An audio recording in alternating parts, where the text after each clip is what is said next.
3 U.S. service members killed, more than 30 injured. An attack by Iranian-backed militia against a U.S. base in Jordan is raising the stakes in the Middle East. President Bush pledges the United States will respond to the attack. As Chris Mitchell reports from Jerusalem, the escalation raises the risk of a direct conflict between the United States and Iran. At an event in South Carolina, President Biden announced the U.S. would choose the time and place for its response. I'm asking for complete silence from all three of those fallen soldiers. And we shall respond. God bless you all. The attack also wounded at least 30 soldiers. The base is located in Jordan, near the borders of Syria and Iraq.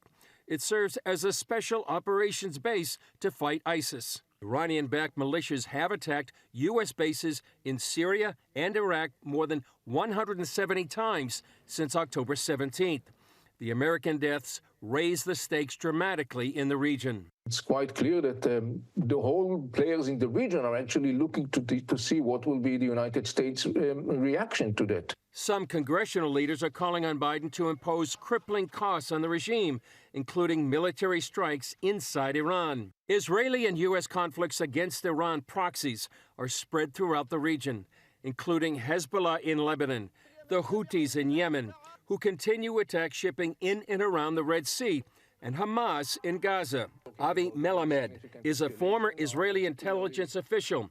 He says the source address of all the conflicts in the region is Iran. This is the mullah regime in Tehran.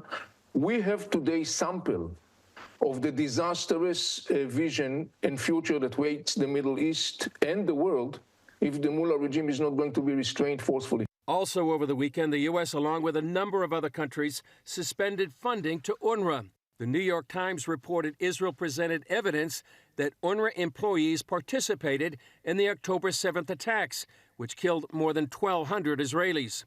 The White House said the suspension of aid might be a first step. We'll certainly consider additional, depending on the investigation, whether that requires any additional changes in the way we support UNRWA going forward. The UN says it's investigating the charges, but critics of UNRWA said it's been part of the problem, not the solution, for a long time. Adi Schwartz is the co-author of The War of Return. I just want to remind you that cases of people working for UNRWA and at the same time working for terrorist organization has begun in the 60s. Meanwhile, negotiations continue to release the more than 100 hostages in Hamas captivity. Israel said talks have been constructive, but there are still significant gaps. The deal would include a pause in the fighting in exchange for the release of some or all of the hostages. Well, Chris Mitchell joins us now with more from Jerusalem. It's obvious that I don't think anybody, but everyone I talk to in the U.S. doesn't want to escalate this into a war. But it seems like Biden may be forced to. What are the pros and cons of directly striking Iran? Well, Gordon, right now the region's really waiting to see how the U.S. is going to react because of Sunday's attack. And the 170 attacks on the U.S. bases since mid-October, many Middle East observers here believe that the U.S. is going to respond forcefully. One of the cons is that it would escalate the situation, Gordon. On the other hand, one of the things you have to regard is that if the U.S. doesn't respond forcefully, it's going to make the U.S. perceived as weak, as more than it is right now. So you have to weigh both the pros and the cons here. The Joint Chiefs of Staff is saying that he doesn't want to escalate the situation. It might not be possible to de-escalate the situation now because Iran keeps pressing the envelope, not only in the Iranian-backed militias in Syria and Iraq, but also the Houthis. So it looks like right now the whole region could be on a knife's edge and see how the U.S. is going to react. Well, a lot of international law has been quoted recently. So just under international law, what the Houthis are doing, firing missiles at international shipping, is an act of war. And under international law, there needs to be a response to that. What Iran is doing through its proxies to attack U.S. troops in Iraq and now in Jordan Syria, those are acts of war. And so if we don't respond appropriately, I can't help but think that the entire region, the entire world will think that we're weak, and it will embolden all kinds of actions, not just in the Middle East. What's the Israel government saying about the American response? Well, they're waiting, I think, for the kind of response we're going to get right now from the U.S., whether it's, the President Biden said it's going to be a time of their choosing and the way they're going to respond. But I think Israel would feel like the U.S. really has to step forward and have a strong response in order to have some deterrence against Iran and its proxies. And if it doesn't, it seems like these attacks by the Houthis, by the Iranian-backed militias in Syria and Iraq, by Hezbollah, they will just keep increasing until the U.S. really does respond. I've been reading recently about how President Reagan back in the 80s responded to Libya and tried and deterred them. So we'll just see what the U.S. does. But right now, the U.S. is perceived as fairly weak in the region, and it's really a crossroads right now to see how the administration is going to respond. Well, let's talk about UNRWA and UNRWA paying salaries to terrorists. You've been reporting on this for years, and it looks like the world is finally waking up to it. But this is even more extreme. There's a report that UNRWA workers were actually the terrorists taking part in the October 7th attack. What is that doing to world opinion? What do you think the future of UNRWA is? Well, we'll see, Gordon. You know, in fact, Adi Schwartz, the expert that we talked to in our report, he was saying that UNRWA employees were actually implicated in the 60s, 70s, and 80s and beyond, terrorist members from the PLO.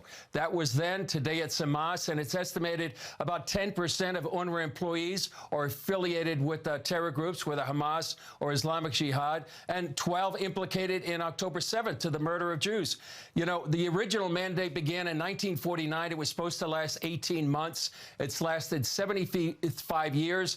And UNRWA has a different definition of any other UN agency. So instead of shrinking the refugees, they now have grown from 200,000 to about 6 million. And critics say it really just perpetuates the Israeli-Palestinian conflict, because what they're teaching, and we've reported on this for many years, that this generation after generation, the goal is to undo the state of Israel, to kill Jews. We have, you know, children on camera saying that just outright. And it's really the embodiment of the chanting from the river to the sea that we hear in rallies all over the world. Many say it's time to stop the funding and dismantle UNRWA. Well, I've been saying it for a long time, and I think it's about time that people in the State Department start saying it. I just can't imagine that the U.S. intelligence services and the U.S. State Department didn't know it. It makes me wonder, why in the world would you continue sending U.S. taxpayer dollars to fund it? It makes no sense. Is there some kind of double standard here?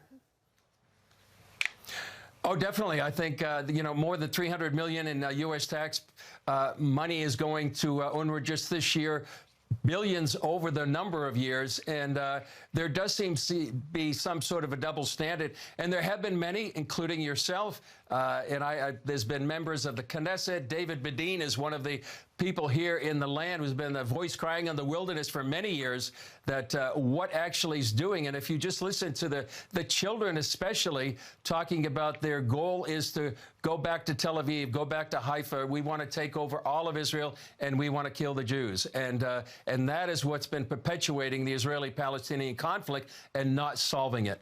Well, Chris, thanks for your insight, and thanks for all you're doing to report on what's happening in Israel today. For you at home, make sure you let your congressman and your senator know how you feel about this, that our tax dollars going to fund terrorism, where there's now proof that UNRWA employees weren't just educating, weren't just participating, weren't just on Hamas payroll in addition to UNRWA payroll, but they actually participated in the attack. This has to stop. UNRWA needs to go away and never come back. And you're going to hear back repeatedly in the news going forward about some humanitarian crisis, all of that.